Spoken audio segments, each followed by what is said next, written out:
Very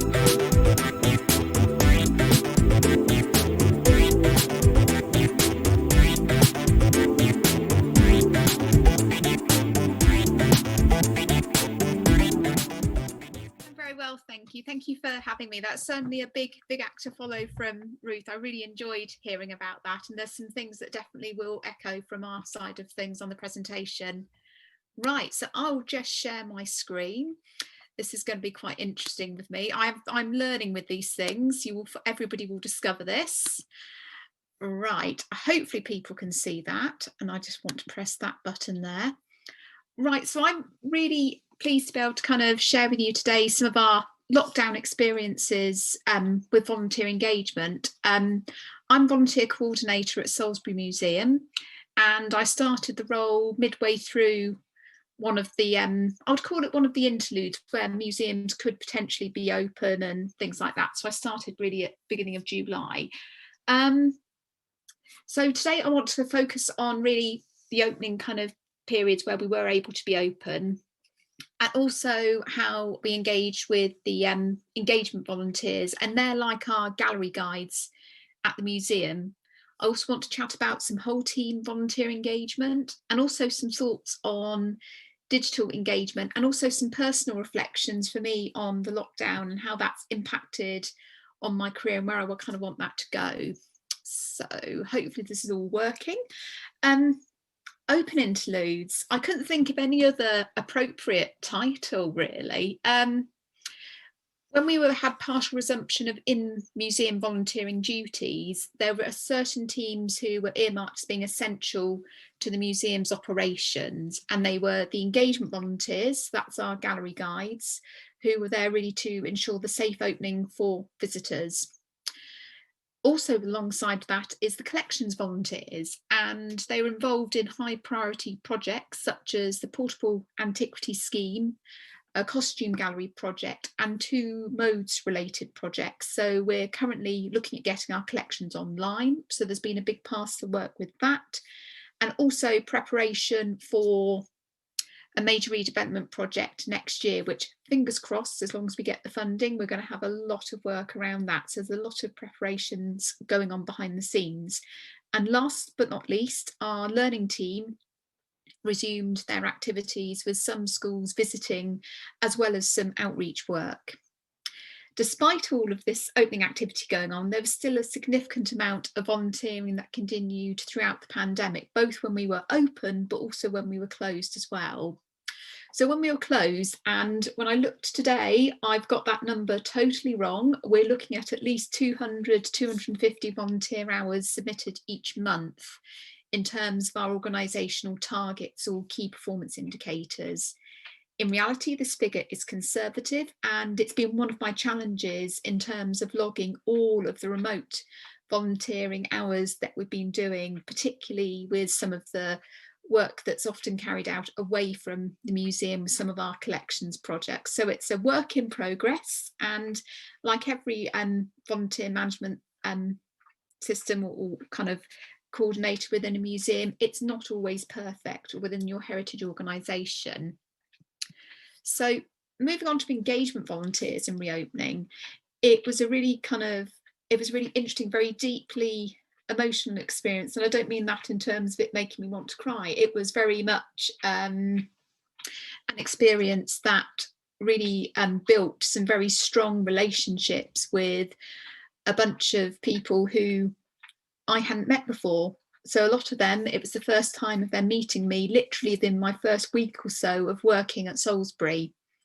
So training was delivered in small groups to allow for COVID restrictions, and we focused on very simple things such as our one-way route and signing in out procedures. And there was also some role changes. We decided to amend within the role as opposed to setting up a new role, as we felt that this team were going to have the right skills and experiences to be able to deliver what we were looking for within our volunteer team. So it was a bit of a different approach than the Ashmolean. So it was very much a two-way process. I will emphasise that we were very clear on what we wanted to deliver.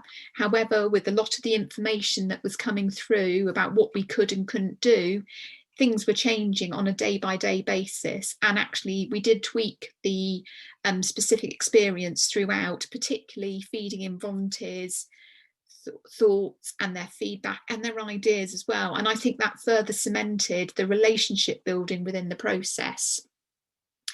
We also worked on the risk assessment. I tailored one specifically for the engagement volunteers activities, and we then further worked that for the collections teams. And volunteer feedback was a major factor to making the document as fit for purpose and as best as it absolutely could be. So moving on to kind of whole team volunteer engagement, it's not all about the activities that the volunteers undertake. It was also a really important way of building and nurturing relationships within the volunteer team. We have about 200 volunteers at Salisbury, and it's a really vibrant mixture of people from all different types of careers. It's been really interesting with them. And at the outset, I had to very much make a decision about where we're going to focus that ongoing engagement, as my role's only part-time, it's 2.5 days a week. So we looked at a weekly update email, and I kind of designed it with a mixture of museum business and also some fun activities they could get involved with, such as online events I had seen, things that might be of interest to them. And the main thing for us in terms of our own engagement with volunteers was the virtual coffee and cake sessions I've been running since September last year. So I've delivered about 25 hours of sessions, and it's been great fun. We've learnt an awful lot from that. So moving on to talk a little bit about that.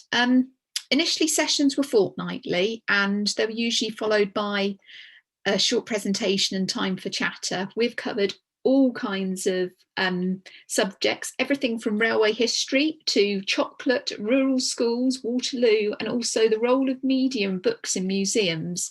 It sounds very deep and serious, but it was a really interesting discussion that came out from that. At the second lockdown, the sessions increased to a weekly basis with some very informal chatter sessions included, and those were equally interesting, and we were learning a lot mutually from each other. From April, I set the sessions to go monthly to allow for reopening planning, and that for me, on personal learning point of view, I should have allowed more time for that. I kind of underestimated that on quite a major scale. So we are a smaller museum than some of the organisations here today, but I know there's also some smaller groups as well, and we have about 200 volunteers, as I said before, and attendance varied at the talks anywhere from between 6 people and up to about 25-30 people, with some core regular attendees. So some thoughts on digital. It's been an amazing lifeline and keeping a link with our volunteers. And for me, it's about building that link with our volunteers. And again, the collective learning on the digital side of things, it really never stops. And I've been taught an awful lot by the volunteers. We've laughed at each other, especially when things go wrong, and they have. There's some things that I'm not going to share today, but it's been illuminating. But actually, it's about having a positive approach to things, being able to laugh at yourself and being able to actually take a step back and kind of not get too caught up on some of the smaller details that are less important things. So yeah, there's been some issues, particularly around the inclusivity, and again, digital poverty has been a massive thing. It's a personal research thing for me. Who knows, in the future there might be a PhD out there for me. Email has been less of an issue with us, as we literally only have about 5 volunteers without email addresses. And quite interestingly, one of our volunteers, Mary Crane, she won't mind me saying her name in the public domain, she doesn't have email, she doesn't have computer, she has a mobile phone and we do text message, but she also been writing regular quizzes for our volunteer blog. She has produced our online Christmas quiz back in December, and that was really nasty in a good way. It was a very tough quiz, but her ability to still engage with things and feel part of the experience has been really important. So there's been one of those unexpected things that's come out. I found that issues with accessing Zoom session is far more of a confidence challenge rather than a lack of technology. We've had to have a bit of persistence and some real patience and understanding and empathy with volunteers, but there's been a few that have actually signed up to come into our Zoom sessions, which they wouldn't have done at the start. So there's been the fact that they know things are going on means that they've got the opportunity to be engaging with things, even if they do it after the fact, after the session. And I found this has been unusual. Volunteer feedback about the talks tends to be pretty instant, or maybe within the next 24 hours or so, but the feedback about the update emails has been much slower, and that sometimes comes months later, often from volunteers I have not met in the last 9 months, and they say thank you so much for keeping me in touch with how things are going at the museum. They kind of feel very much less out of the loop. So it's been something I've personally learned and I was quite surprised about. So personal reflections, I think the regular communication has been instrumental in nurturing relationships with volunteers. It's made it far easier to have those sometimes difficult conversations about how a role is going to be changing, for example, with the engagement teams, and also chatting with the collections volunteers about roles that aren't ready to be resumed again. And that's made things, I think, easier. Non-digital communication was always going to be an issue, but it was right to focus on where maximum benefit can be delivered.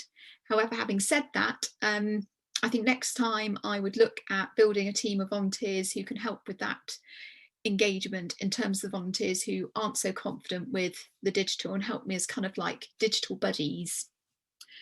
And being clear about the time digital engagement takes to plan and deliver.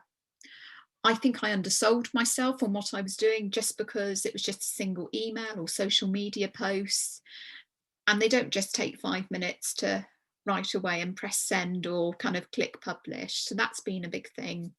And laughter is important, especially when things go wrong.